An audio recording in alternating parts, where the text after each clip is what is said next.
Sveiki būsto anatomijos žiūrovai. Šiandien apdovanosime mūsų 2023 metų interjero konkurso nugalėtojus. Pradedam nuo pirmojo. Labas, Adomai. Sveikas. Iš tikrųjų labai džiaugiuosi dar kartą su tavim susitikdamas ir šiandien turime ypatingą progą. Būtent tavo interjeras Orbio World Bureau, kurį tu kūrei, surinko daugiausiai mūsų žiūrovų simpatijų 23 metų mūsų konkurse.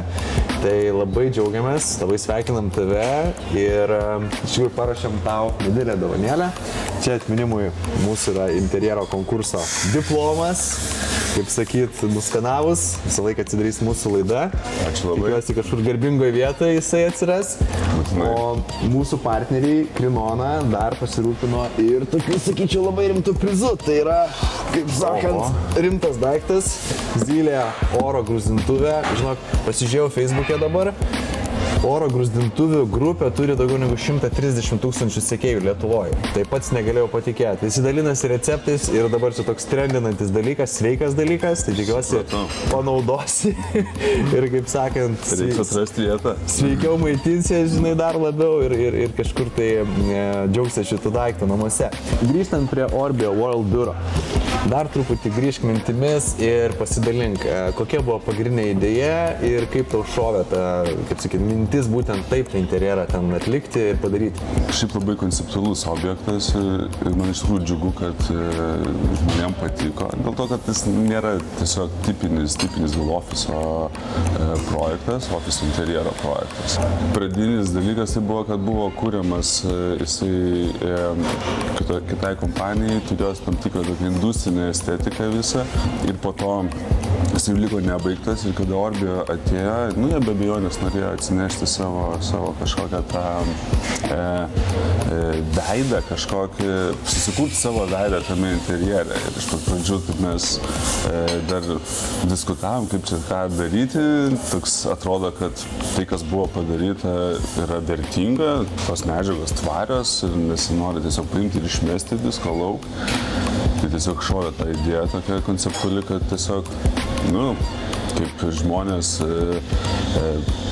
pasisavina savo gatves, miesto, kuriame gyvena, susikurdami kažkokius savo vienu žodžiu, atpažįstamų ženklus ir panašiai, tai mes ir priėmėm šitos nuomonės, kad tarsi užsiskvotinkim, pasiimkime šitą ofisą, ateinat jūs atsinešat savo charakterį ir jį tokį kaip palikime žymę ant tų sienų, žodžiu. Iš tikrųjų, vadovam patiko šitą idėją labai ir jie netgi susikvietė tuos jau autentiškus, tikruosius tuos grafiti meistrus Kaune, kurie ten 90-aisiais metais kūrė čionais ir žymėjo tos pastatus ir viską pernešėm ant tų sienų.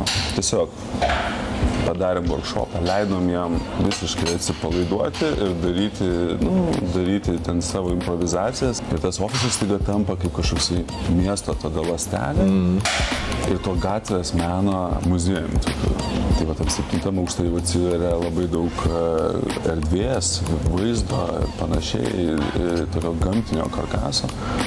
Dėl to labai norėjosi jau taip tarsi iš to tokios industrinio gatvės, iš gatvės tokios išeiti į tokią kaip lauką, kur labai daug matosi, daug šviesos, daug augalų, daug kažkokių perspektyvų, tiesiog šiek tiek kitas charakteris, nes tiesiog pati erdvė kitaip padiktavo tą tokią kelią.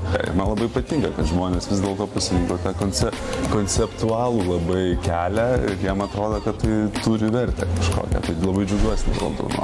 Liuks, Adom, iš tikrųjų nuostabus objektas, visuomeninis verslo kategorija patiko ir mum, kaip komandai labiausiai patiko ir mūsų žiūrovam. Tikrai žinau, kad džiaugiasi ir patys darbuotojai ir tikrai šaunus tavo darbas. Tai to kūrybinio įkvėpimo neblėstančio tau, naujų idėjų ir lauksim naujų tavo projektų. Ačiū tau. Ačiū labai, malonu.